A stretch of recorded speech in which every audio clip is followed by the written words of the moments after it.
मुझे याद है इस धरती का वह मंजर जब 2022 का चुनाव चल रहा था पट्टी की धरती पर। यहां पर भी आप लोगों के बीच में कुर्मी समाज की एक नेता आई थी अनुप्रिया पटेल के रूप में, और बहुत सारे नौजवानों ने उनकी अगवानी करते समय भारत माता के जयकारे के नारे लगाने का काम किया था।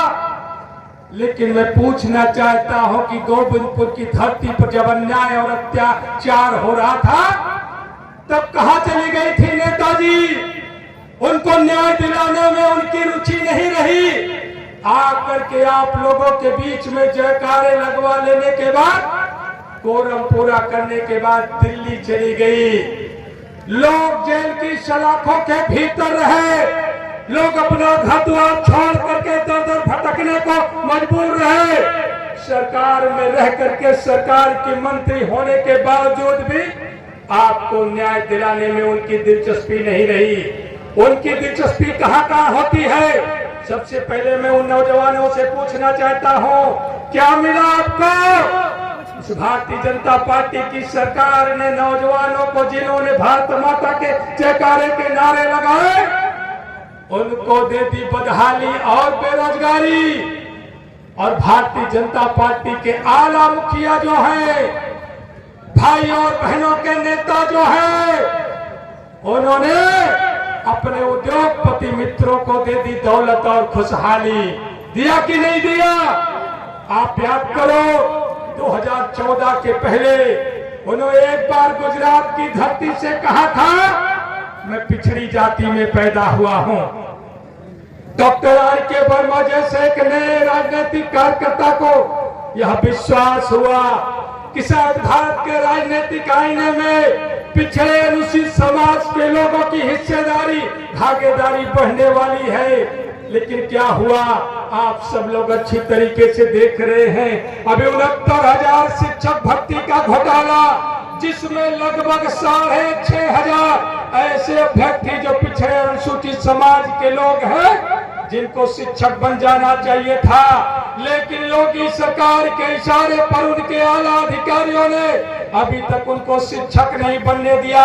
अगर आरक्षण अधिनियम 1994 की धारा 1 की उपधारा 6 का पालन कराया जाता तो 11,500 ऐसे अभ्यर्थी होते हैं जिनको शिक्षक बनना चाहिए था। मैंने स्वयं शिकायत करी राष्ट्रीय पिछड़ा वर्ग आयोग को, और राष्ट्रीय पिछड़ा वर्ग आयोग ने लगातार सुनवाई करके उत्तर प्रदेश सरकार को एक आदेश जारी किया कि सरकार ऐसे पिछड़े अनुसूचित समाज के अभ्यर्थियों को, जिनकी तादाद 11,500 है, उनको तत्काल शिक्षक बना करके और जिम्मेदार अधिकारियों को दंडित करने का काम करे। लेकिन सरकार ने किसी अधिकारी को ना ही दंडित किया और ना ही पिछड़े अनुसूचित समाज के अभ्यर्थियों को शिक्षक बनाने का काम किया। और दंडित भी किया तो किसको किया? एक बार गोरखपुर विश्वविद्यालय में भर्ती हुई पिछड़े अनुसूचित समाज के लोगों की भागीदारी वहां पर शून्य की। काला धन लाऊंगा, काला धन नहीं आया। जिन्होंने कहा कि बेरोजगारी खत्म करूंगा, जिन्होंने डॉक्टर मनमोहन सिंह को लगातार पोषने का काम किया, कि मनमोहन सिंह प्रधानमंत्री जी महंगाई का मां बोलने को तैयार नहीं है। लेकिन सम्मानित साथियों, मैं पूछना चाहता हूं कि जब प्रधानमंत्री उज्ज्वला योजना आई, उस समय रसोई गैस सिलेंडर की कीमत 400 रुपए थी, और 2014 के बाद से आज 22 तक 7 वर्षों में उसकी कीमत बढ़ करके 1100 पार हो गई। 70 वर्षों में 400 की कीमत, और महज 7 वर्षों में 1100 कीमत बढ़ाने का काम किया। और खराब पड़ा हुआ, बेकार पड़ा हुआ सिलेंडर न्यायालय के आदेश पर, जिसकी आपूर्ति नहीं की जा सकती थी, उसको गरीबों के बीच में मुफ्त में बंटवा करके अपने उद्योगपति मित्रों का व्यवसाय बढ़ाने का काम किया। ये प्रधानमंत्री उज्ज्वला योजना के नाम पर भारत सरकार ने गरीबों की जेब पर डाका डालने का काम किया है। जब उज्ज्वला योजना आई है तो उत्तर प्रदेश की धरती पर 1,16,00,000 उपभोक्ता ऐसे थे जिनके घर में रसोई गैस पर खाना बनता था, और मुफ्त का सिलेंडर भरवा करके 3,16,00,000 उपभोक्ता पैदा करने का काम किया गया और 400 का सिलेंडर 1100 पार करने का काम किया गया। वो अडानी गैस की कंपनी जो उत्तर प्रदेश से 200 करोड़ रुपया कमाने का काम महीने में करती थी, आज 2,500 करोड़ रुपया कमाने का काम कर रही है। इसलिए मैं सम्मानित साथियों कहना चाहता हूं, ये छद्म राष्ट्रवादियों से सावधान रहना। ये आपकी संपत्तियों का निजीकरण करने का काम कर रहे हैं। रेल को बेच दिया, खेल को बेच दिया, LIC को बेच दिया, BSNL को बेच दिया। मैं आप लोगों से पूछना चाहता हूं, क्या संपत्तियों को बेचना, जो सरकारी संपत्ति है उसको बेचना राष्ट्रवाद है? यह आपको सवाल करना होगा। मैं सम्मानित साथियों, चूंकि आपने सवाल करना बंद कर दिया है सरकार से, इसलिए वो बार बार सरकार बनाने का काम करते हैं। आप याद करो, रेलवे विभाग एक ऐसा विभाग है जिस पर बैठ करके प्रधानमंत्री नरेंद्र मोदी जी चाय बेचने का दावा करते थे। प्रधानमंत्री बनने के बाद सबसे पहले रेल के उसी प्लेटफॉर्म को बेचने का काम किया है और पूरा रेल का निजीकरण कर दिया। 1.5 लाख नौकरियां एक साल में रेल से दी जाती है। आज आप सोच लो, कल्पना कर लो कि अगर किसी रेलवे विभाग में आपके गांव का सबसे गरीब, कमजोर, अनपढ़, अशिक्षित आदमी अगर वहां पर जाकर के सफाई कर्मचारी भी बनना चाहता है तो अब सरकारी सफाई कर्मचारी नहीं बन पाएगा।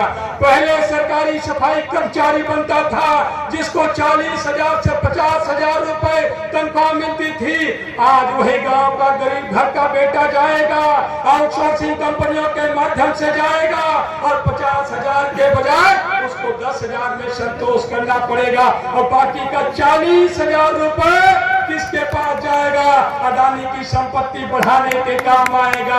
अभी रेलवे टिकट, लखनऊ जंक्शन का टिकट, प्लेटफॉर्म टिकट 100 रुपए में हो गया, जो पहले 5 रुपए में था, 20 गुना ज्यादा बढ़ गया। मैं आप लोगों से कहना चाहता हूं, आपने कभी सवाल नहीं किया कि आपकी गेहूं की कीमत 20 गुना ज्यादा क्यों नहीं मिली? आपकी फसलों का न्यूनतम समर्थन मूल्य 20 गुना ज्यादा नहीं हुआ? आज तक सरकारों ने 1%, 2% हमेशा बढ़ाने का काम किया और उद्योगपतियों का, जिनका व्यवसाय बढ़ाने का काम सरकार कर रही है, उनके उत्पादों की कीमत को लगातार 2 गुना 3 गुना कीमतें बढ़ाने का काम किया जा रहा है। इसलिए सम्मानित साथियों, आप सब लोगों से एक ही आह्वान के साथ, ये सामंतवादियों की धरती है जनपद प्रतापगढ़ में। आप सब लोगों ने जिस तरीके से उन सामंतियों की ताबूत में कील ठोकने का काम किया है, इसको अनवरत जारी करके रखना। हम सब लोग आपके साथ कंधे से कंधा मिला करके हमेशा लड़ने का काम करते रहेंगे, लेकिन इन छद्म राष्ट्रवादियों के बहकावे में मत आना। अगर सच्चा राष्ट्र का निर्माण आप सब करना चाहते हो कि बाबा साहब भीमराव अम्बेडकर के अनुयायी बन करके, सरदार वल्लभ भाई पटेल के अनुयायी बन करके निकल लेना और बता देना कि यह देश जो है जिन लोगों के हाथों में है, भारतीय जनता पार्टी देश से लोकतंत्र खत्म करना चाहती है, देश से संविधान खत्म करना चाहती है, आपके आरक्षण व्यवस्था खत्म करना चाहती है और पूंजीवादी व्यवस्था को ला करके इस देश में दूसरी ईस्ट इंडिया कंपनी बना करके आपको गुलामी भरे हाथ